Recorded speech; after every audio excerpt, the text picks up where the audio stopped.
আসসালামু আলাইকুম প্রিয় দর্শক মণ্ডলী। পাহাড়ের ভাঁজে ভাঁজে যখন সাদা মেঘের ভেলা থমকে দাঁড়ায় আর সবুজ বুক চিরে জেগে ওঠে অজানাকে জানার এক তীব্র ইচ্ছা, তখনই শুরু হয় বান্দরবনের এই মায়াবী রূপের গল্প। যান্ত্রিক শহরের ধূসর দেয়াল পেছনে ফেলে আমি আজ ডানা মেলেছি এমন এক রাজ্যে যেখানে আকাশ মাটির খুব কাছাকাছি নেমে আসে। পাহাড়ের চূড়ায় সোনালি আভার এক অপার্থিব সৌন্দর্য। আজ আমি আপনাদের বান্দরবনের এমন কিছু দৃশ্য দেখাবো যা আগে কখনো এভাবে দেখেননি। উপর থেকে এই পাহাড় আর মেঘের মিতালি দেখলে মনে হয় যেন আমরা অন্য কোনো পৃথিবীতে চলে এসেছি। জাস্ট দেখুন এই অপার সৌন্দর্য।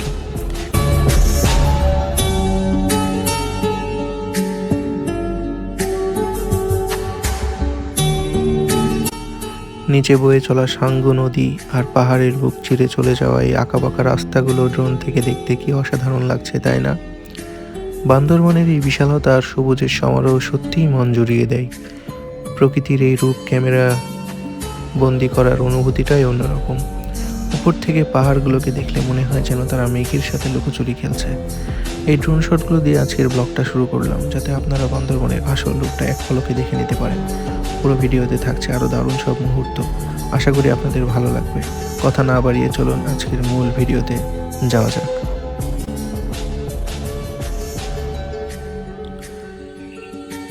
প্রিয় দর্শক মণ্ডলী, আমরা এখন দাঁড়িয়ে আছি যেখানে, সেটা হচ্ছে আমাদের সেন্ট মার্টিন পরিবহনের সামনে। আমরা এখন এখান থেকে সেন্ট মার্টিন পরিবহনে উঠব এবং আমাদের তারপরেই রওনা দেবো আর কি। আমাদের সেন্ট মার্টিন পরিবহনে নন এসি একটা বাসে আমরা করে যাব।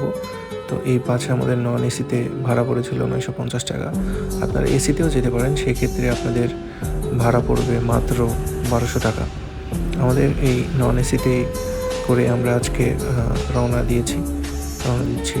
তো আমরা এখন বাসের মধ্যে আছি। আমাদের বাসটি যাত্রা বিরতি দিয়েছে হোটেল তাজমহল কমপ্লেক্সে। এখান থেকে আমরা রাতের খাবার সেরে নিচ্ছি। আপনারাও চাইলে এখান থেকে রাতের খাবার সেরে নিতে পারেন, তবে হাইওয়ের পাশে হওয়ায় এখানে খাবারের দাম তুলনামূলক বেশি ছিল এবং খাবারের মান খুব একটা ভালো না আর কি। আপনারা এখান থেকে চাইলে সেরে নিতে পারেন রাতের খাবার। তারপরে আমরা আবার রওনা দিয়েছি। এখানে একটা সুন্দর ভিউ পয়েন্ট দেখা যাচ্ছে, খুবই সুন্দর লাগছে এটা দেখতে। আমরা আঁকাবাঁকা রাস্তায় চলেছি, আর কিছুক্ষণের মধ্যেই আমরা পৌঁছে যাব সেই আঁকাবাঁকা রাস্তা। দেখলেই আপনারা বুঝে যাবেন যে আমরা পাহাড়ের রানী বান্দরবনের বুকে পা দিয়েছি। আমাদের বাস নীল দিগন্ত হোটেলে থেমেছিল এবং আমরা সেখান থেকে সকালের নাস্তা সেরে নিয়েছি। এখন আমাদের এই যে পাহাড়ের বুকে এই চিরচেনা রাস্তায় আমরা সিএনজিতে রওনা দিয়েছি এবং সেখান থেকে আমরা পৌঁছে যাব। এইটা হচ্ছে সাঙ্গু নদী। আমাদের পাহাড়ের এই আঁকাবাঁকা রাস্তা আর সৌন্দর্য মন কেড়ে নিয়েছে। এটা একটা সুন্দর ভিউ পয়েন্ট, হেলিপ্যাড।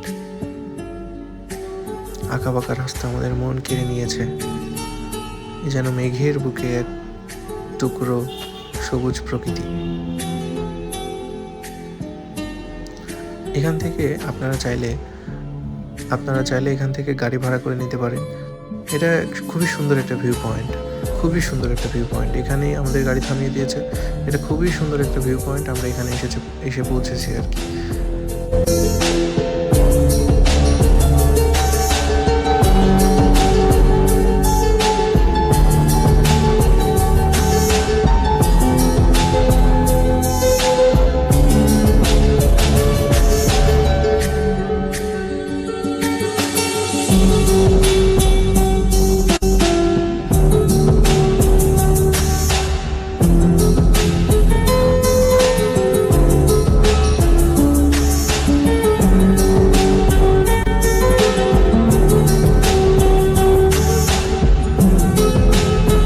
আমরা এখন যাব যেখানে, সেটা হচ্ছে চিম্বুক পাহাড়ে।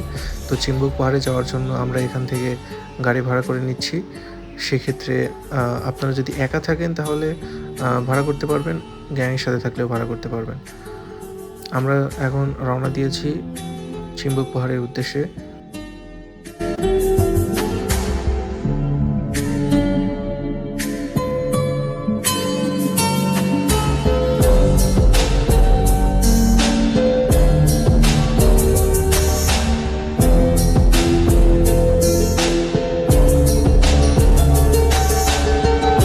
অপার সৌন্দর্য, এই যেন এক অপার সৌন্দর্য। এটা হচ্ছে আমাদের শৈলকুপা ঝর্ণা।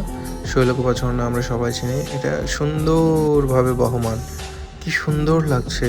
প্রকৃতির বুকে যেন এক টুকরো পানির আস্তরণ, ঝর্ণা বয়ে পানি পড়ছে এবং এটা কিন্তু খুবই পিচ্ছিল, আপনারা সাবধানতা অবলম্বন করবেন এখানে। এটা সামনে যাচ্ছে পানি এবং উপরের দিকে রয়েছে সব রাস্তা।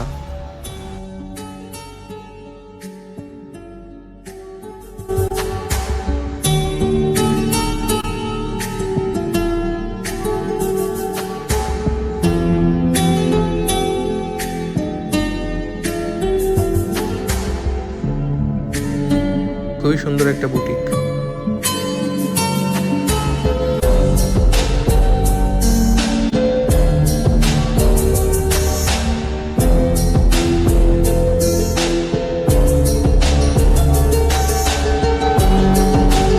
তো এখন আমরা চিম্বুক পাহাড়ের উদ্দেশ্যে রওনা দিয়েছি।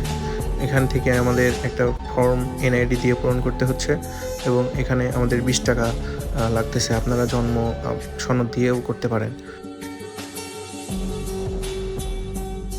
আমরা এখন চিম্বুক পাহাড়ে যাব আর কি। এই যে এদিক দিয়ে আমরা চিম্বুক পাহাড়ে যাব, উপর দিয়ে ওইখান থেকে আমরা 20 টাকা দিয়ে টিকিট কেটেছি এবং এই যে উপর দিয়ে আমরা চিম্বুক পাহাড়ের উদ্দেশ্যে যাব এখন, এই উপর দিয়ে। হ্যাঁ,